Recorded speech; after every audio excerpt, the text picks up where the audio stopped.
Welcome back, students, to the third lesson of vectors. In this lesson, we are going to learn about a very important skill that is required for physics, and that is called finding the components of a vector. This is Minish Gulati. I bring this lecture to you, and this is dedicated to my friends at Phoenix Classes, Jammu, and my parent institution, Hattie Model Higher Secondary School at Udhampur. तो आओ आगे बढ़ते हैं आज के lesson की तरफ। ये पिक्चर से ही स्टार्ट करते हैं। मान लीजिए हमारे पास एक डॉगी है और उसके साथ हमने एक लीश चेन है उसकी, और हम उसको घर ले जाना चाहते हैं। हम यहाँ से उसको इस एरो की डायरेक्शन में हम उसको पुल कर रहे हैं। It wants to go in the other direction, हमको उसको पुल करना पड़ रहा है। तो हमने जो फोर्स लगाया, पुल फोर्स लगाया, ये फोर्स दो काम करता है। आपने देखा होगा कभी ऐसा अगर किया है आपने डॉगी के साथ, although it is cruel for the dog, पर अगर आप ऐसे फोर्स लगाओगे डॉगी की नेक के ऊपर, देन ये डॉगी की बॉडी थोड़ी ऊपर उठ जाती है। दैट मीन्स दिस फोर्स दो काम करता है। एक तो इसको अपवर्ड लिफ्ट का काम करता है और दूसरा इसको फॉरवर्ड पुल का काम करता है। तो इफेक्ट जो है वो इस फोर्स का इफेक्ट वही होता है जो एक अपवर्ड फोर्स प्लस एक फॉरवर्ड फोर्स का होता है। एक वेक्टर को, एक फोर्स वेक्टर को हमने दो वेक्टर्स में तोड़ दिया। ये जो दो वेक्टर्स हैं, they are called the rectangular components of a vector. इसको थोड़ा और अच्छे से समझने के लिए let us start with the simulation. Here हमने आपके साथ सीखा हुआ है दैट अगर हमारे पास ये दो पिंक वेक्टर्स हों, then according to parallelogram law of vector addition, the vector sum of these two pink vectors will be this common diagonal red vector. अगर ये ऐसा होता, एक रेड वेक्टर ऐसा होता, तो इसके दो टुकड़े बनते, एक along the x axis, एक along the y axis। ये जो दो टुकड़े हैं along x and y axis, जिनको कंबाइन करने से ये रेड वेक्टर बनता है, तो हम बोलेंगे ना ये हमारा है, this is the resultant, red vector is the resultant of two pink vectors। ये दो पिंक वेक्टर्स ऐड होके रेड वेक्टर बनता है।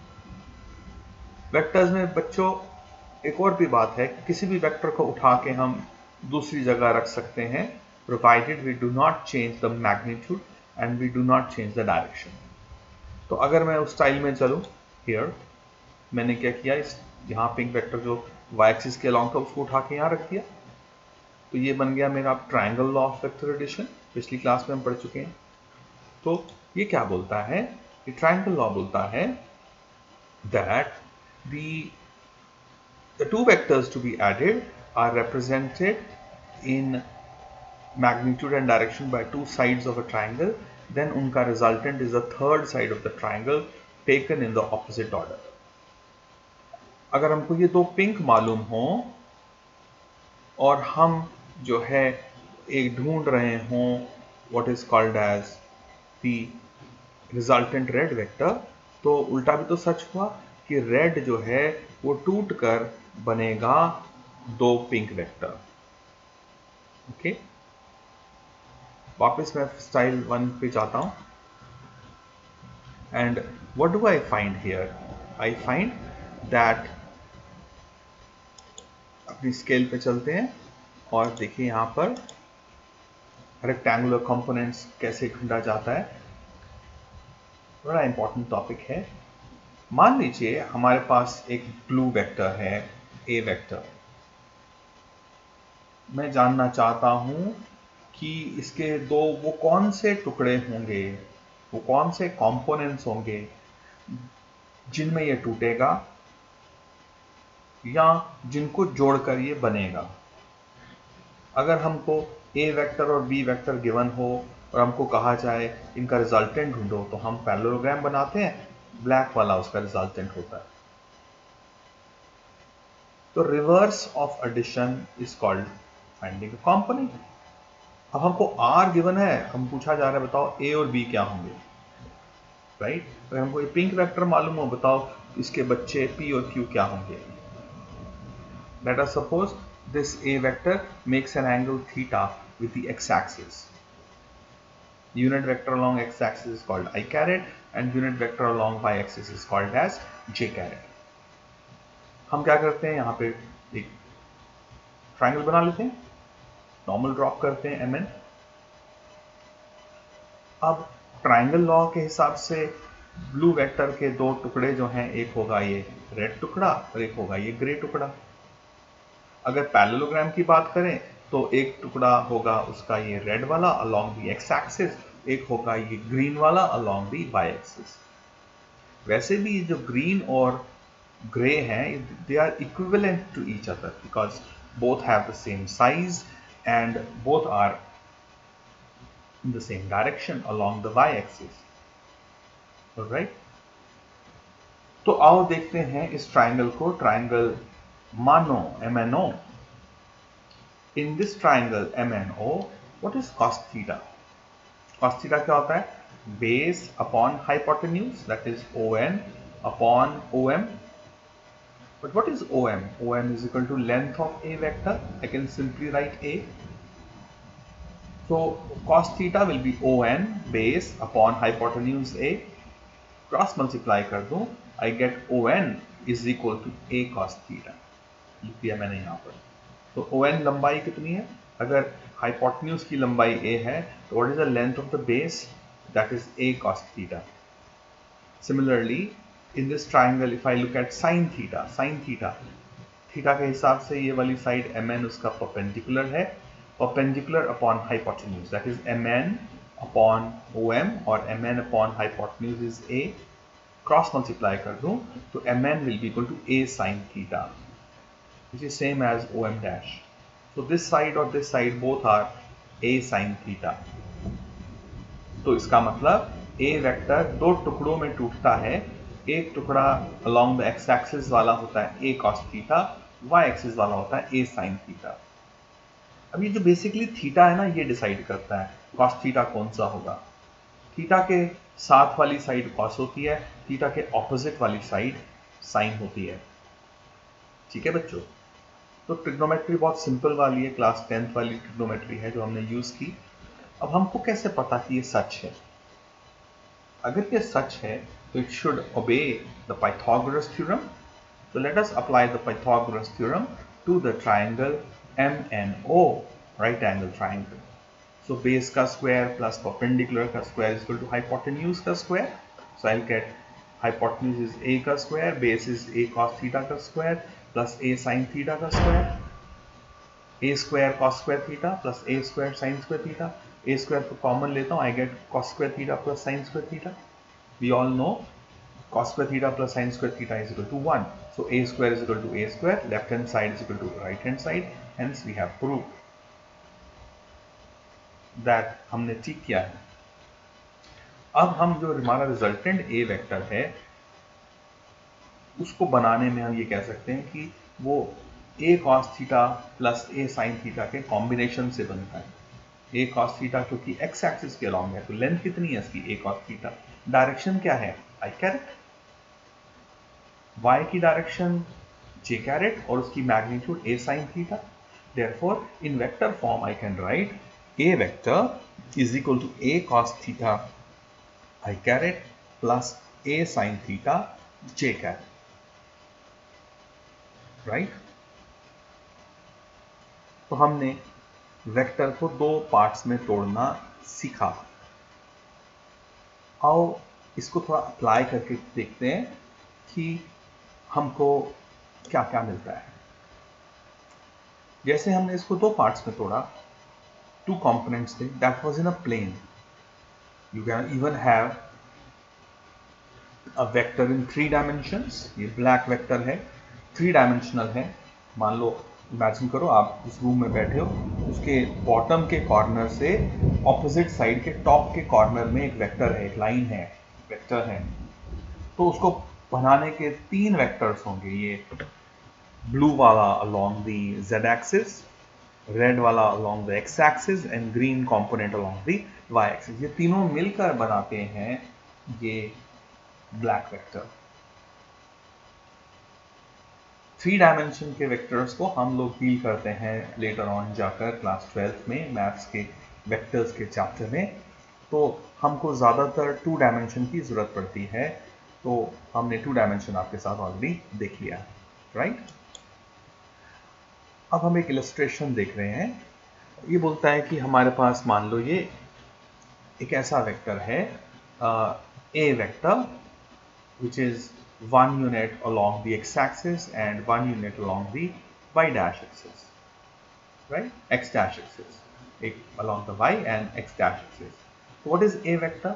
A vector हम बोलेंगे 1 into minus I caret, because x-dash axis जो x-axis का यूनिट वेक्टर होता है बच्चों I caret, और x-dash axis का होता है opposite of x, that is minus I caret.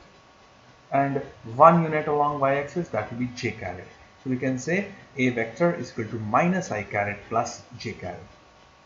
Similarly, if I have 2 units along the down direction and 3 units along the positive x-axis, then this will become 3 into unit vector along x-axis I caret, and because it is down, 2 units down, therefore minus 2 j caret. In the third example, some c vector, we have y is also downwards, that is y dash, x is also downward, leftwards, that is x dash. Therefore, c vector is going to be minus 2 I caret and minus j caret. ये हमारे दो vector component style में हमने vectors को लिख दिया है, right. अगर कोई पूछ ले what is the length of a vector, तो what will we do, we will x के जो कोफिशिएंट्स हैं, i कैरेट के जो कोफिशिएंट्स हैं ax square plus ay square का होल अंडर रूट करेंगे। जैसे हमने किया था a cos थीटा का square plus a sin theta का square, that is what, that is hypotenuse का स्क्वायर, और hypotenuse will be equal to a square ax square plus ay square का under root. So we can find the components of these vectors, जैसे हमने बताया आपको। So we have to keep in mind the directions as well. Plus कब लेना है, minus कब लेना है. Let's look at another question. Suppose we are saying हमारे पास एक force है and we want to resolve this force. इसकी length है say 5 units और इसको हम resolve करना चाहते हैं along the x and the y axis. अब ये जो हमारा वेक्टर है ये वाला, ये हमारा, इसके हम दो टुकड़े कर सकते हैं, एंगल हमको मालूम है 60 डिग्रीज। तो we can say that we can break it up into 2 components. एक कंपोनेंट आ जाएगा हियर एंड एक कंपोनेंट आएगा along the X dash axis. ये एंगल 60 डिग्री है, एंगल के साथ वाली साइड करती है cos, तो length of this vector is 5, so we can write this as 5 cos 60 degrees and this as 5 sin 60 degrees, right? Values डाल सकते हैं 60 cos 60 sin 60 की, but as we are just learning sin component कौन सा है, cos component कौन सा है. Similarly, if we have a vector of length 6 units here making an angle of 45 degrees, तो बेसिकली एंगल का ख्याल रखना जरूरी है। थीटा के साथ वाली साइड cos होती है, तो आपकी बार y एक्सिस में आ रहा है cos 45। So do not learn blindly कि x में cos होता है y में sin होता है, नहीं, थीटा डिसाइड करता है। थीटा के साथ वाली साइड जो है that is always the base side and उसके opposite, this is 6 cos 45 and this is 6 sin 45, right. Let's look at another example.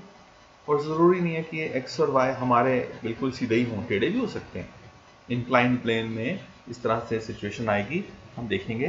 But अभी एक बार मान लो हमारा ये x है और ये y है, और एक हमारे पास एक वेक्टर है जो एक्ट कर रहा है से इन द डाउन डायरेक्शन, 10 यूनिट्स का है, एंगल 30 डिग्रीज। तो इसके हम वापस दो टुकड़े करेंगे, एक टुकड़ा अलॉन्ग द एक्स एक्सिस होगा, एक टुकड़ा इसका अलॉन्ग द दिस एक्सिस होगा। तो थीटा के साथ वाली साइड कॉस होती है, so this we can see this component here is 10 cos 30, whereas this component opposite to theta is 10 sin 30 degrees, right? Okay, let's look at another illustration. Find the magnitude and direction of the resultant of these two vectors. दो vectors हैं, दोनों ही का magnitude 10 है, तो 2 units है, उनके बीच का angle 120 degree है। तो अब बिकॉज ये जो ब्लू वाला वेक्टर है वो तो ऑलरेडी एक्स एक्सिस के अलॉन्ग है, तो हमको क्या करना है, हमको टुकड़े करने हैं, कंपोनेंट्स बनाने हैं सिर्फ इस वाले टू के, एक अलॉन्ग दी वाई एक्सिस, एक along the X dash axis. So we can see because ये एंगल हमारा 120 डिग्री है, therefore we can clearly see that this angle here will be how much? 60 degrees, right? So or we can say that this red will be 60, or I can say this green would be 30 degrees, right? So this is going to be 30 degrees. Let us take this 30 degrees. तो इसके साथ वाला theta के साथ वाली side is going to be cos 30 cos theta. So here 2 cos 30 degrees और इधर आ गया 2 sin 30 degrees, right? अब x कंपोनेंट्स को देखो, लेफ्ट हैंड साइड में हमारे पास जो इफेक्टिवनेस है वो तो ये है, left side is basically 2 sin 30. sin 30 कितना होता है 1/2, so 2 into 1/2 will be 1, so 2 minus 1 will be 1, so that is why we are getting this, that along the x axis हमारा x component क्या आ रहा है, हमारा x component आ रहा है 1 towards plus x axis. What about ry? ry will be 2 cos 30 degrees. cos 30 कितना होता है under root 3/2, right? cos 30 is under root 3/2, so there will be some 2 here as well, but 2 के साथ multiply किया है तो 2 to cancel, तो इसकी लेंथ हो जाएगी under root 3 towards y axis. What would be the resultant? What would be the resultant? अब हमारे पास कौन से वेक्टर बच गए, ये बच गया ना, एक बच गया 1 और एक इधर बच गया अंडर रूट 3, ये अंडर रूट 3 है, ये 1 है, तो इनका रिजल्टेंट का लेंथ कितना हो जाएगा, that will be again Pythagoras theorem use कर सकते हैं, will say 1 square plus under root 3 का स्क्वायर का whole under root, 1 square is 1, under root 3 का स्क्वायर इज 3, 1 plus 3 is 4, 4 का under root is 2 units. So the resultant has a length of 2 units.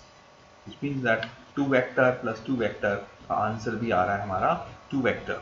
ये हमने आपके साथ एक बार पिछली क्लास में किया था using the parallelogram law of vector addition.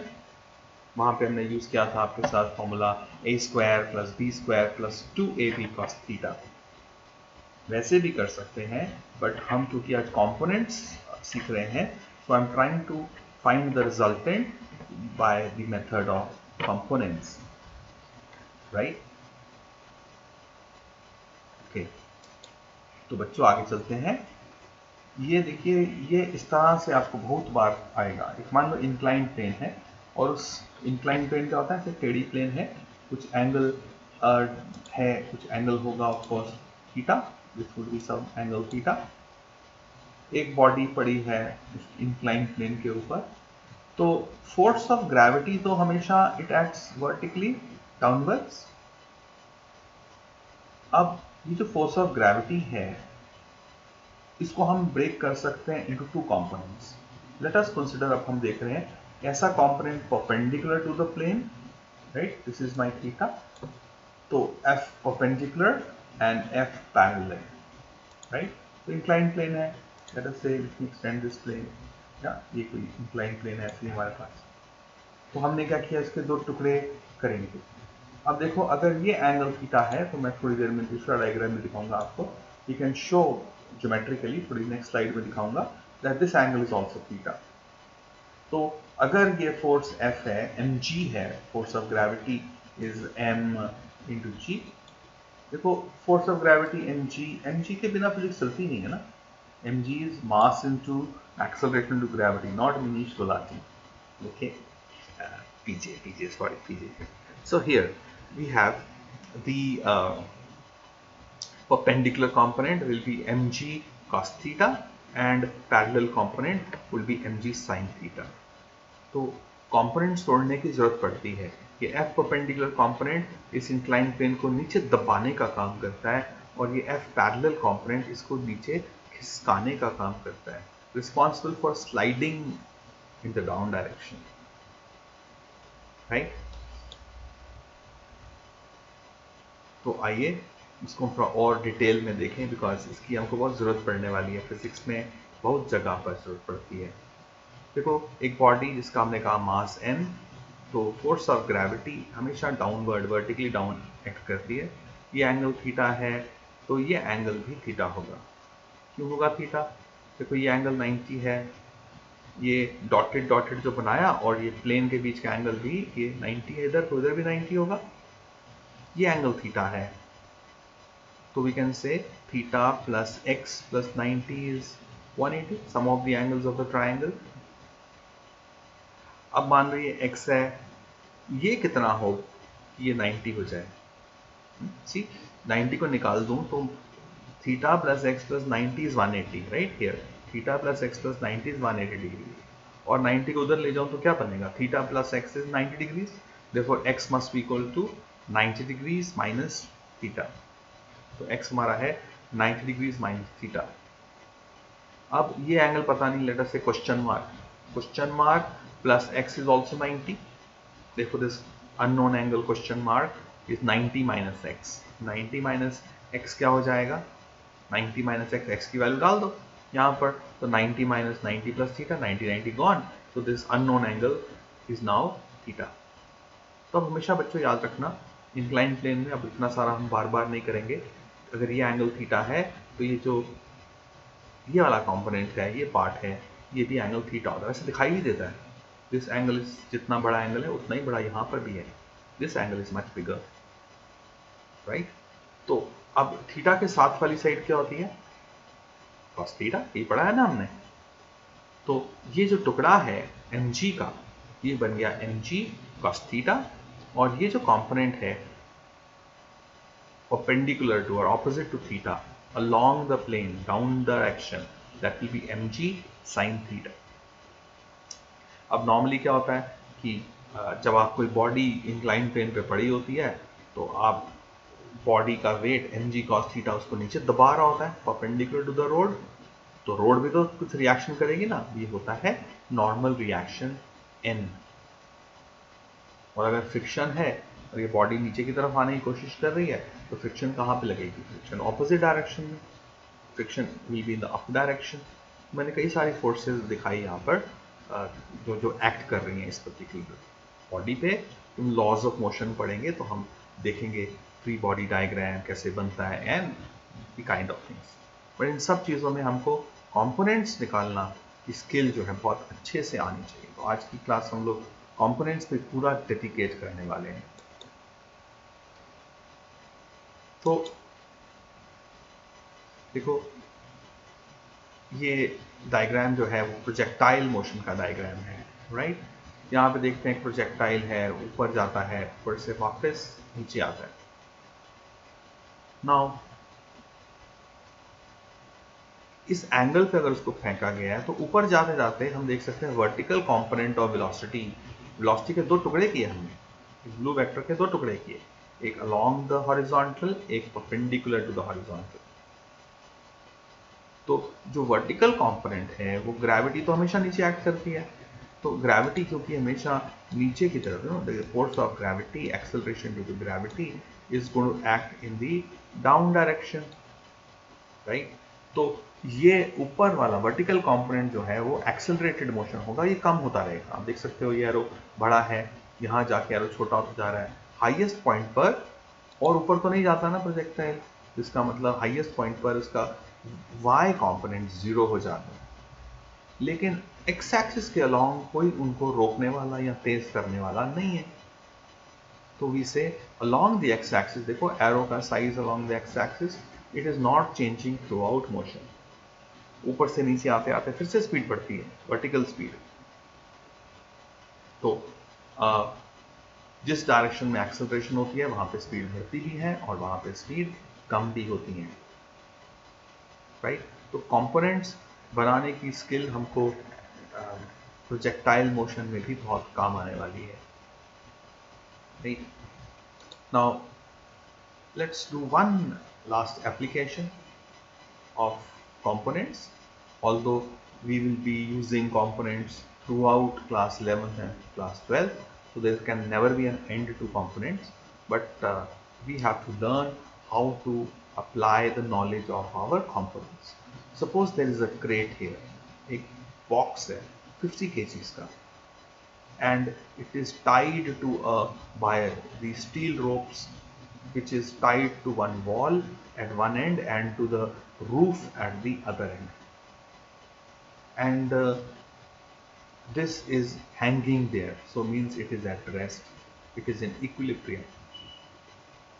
तो कुछ खिंचाव होगा, कुछ टेंशन होगा, ये लेफ्ट वाली राइट वाली रोप को, let us say tension, the खिंचाव, the force in this rope is T1, and the खिंचाव or the tension in the left rope is T2 tied to the roof. The angles given are 45 degrees and 60 degrees, right? The question that is given to us, what is the tension experienced by these two ropes? Now इस question को करने में we will have to take the help of components of a vector. This is what it is there. So here the force of gravity mg, let us take g as 10 meter per second square. So the force of gravity in the downward direction will become 500 Newton. So what are we going to do? हमारी strategy होगी that this body is at rest, therefore it is neither moving up nor going down. It is neither moving towards right nor towards left. It is in equilibrium. To find T1, T2, हम इस T1 और T2 के दो rectangular components बनाएंगे. ऐसे देखते हैं, ये देखो मैंने T1 के दो टुकड़े किए. अगर ये एंगल बच्चों 45 है तो फिर ये एंगल भी 45 होगा.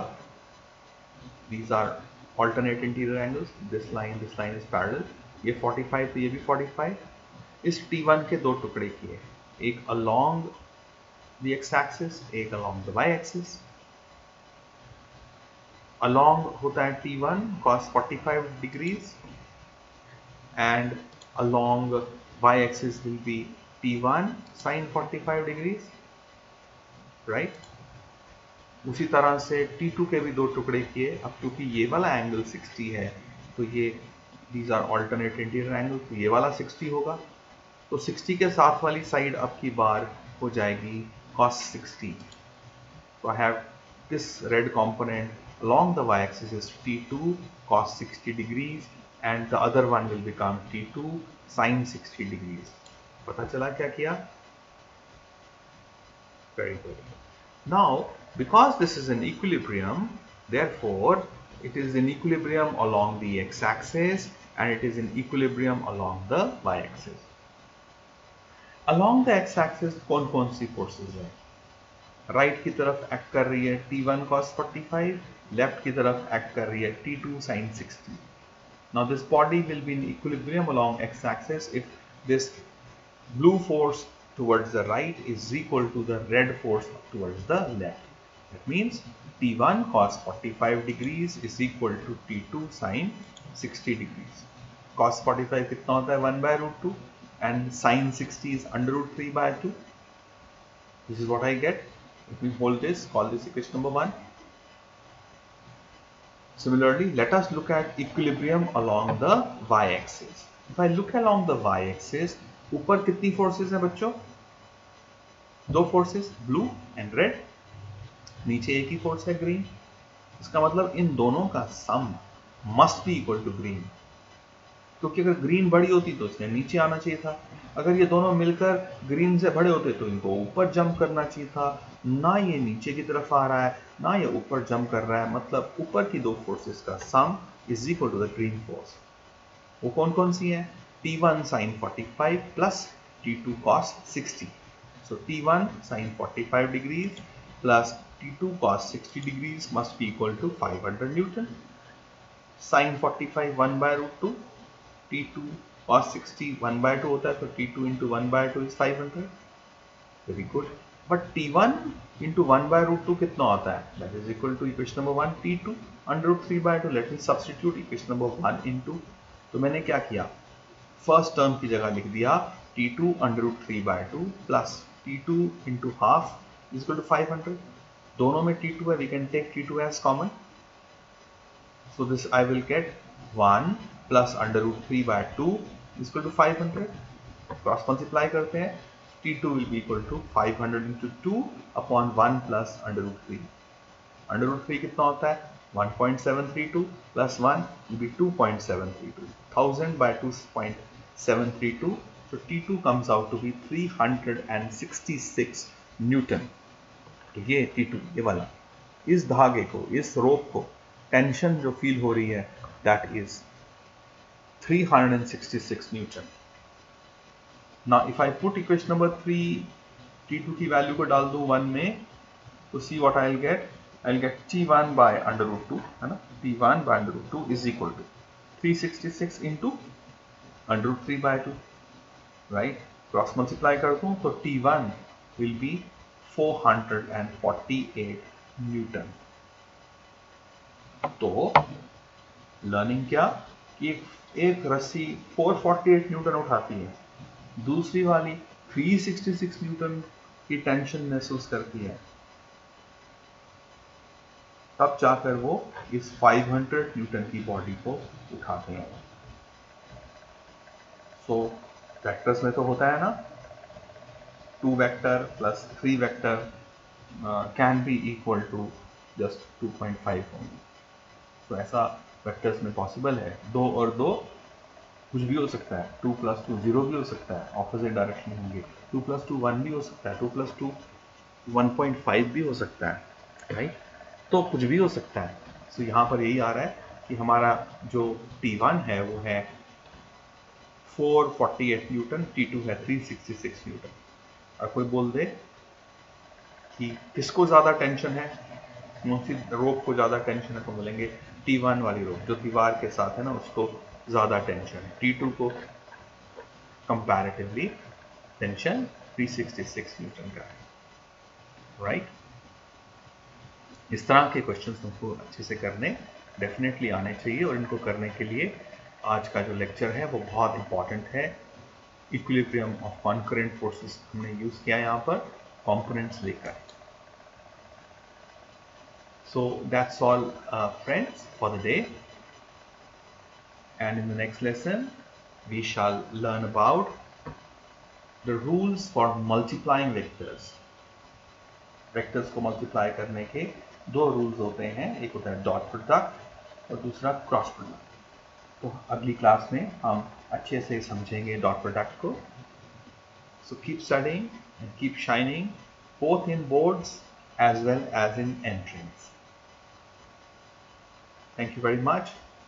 On behalf of Phoenix Classes, I, Manish Gulati, signing off. Bye-bye.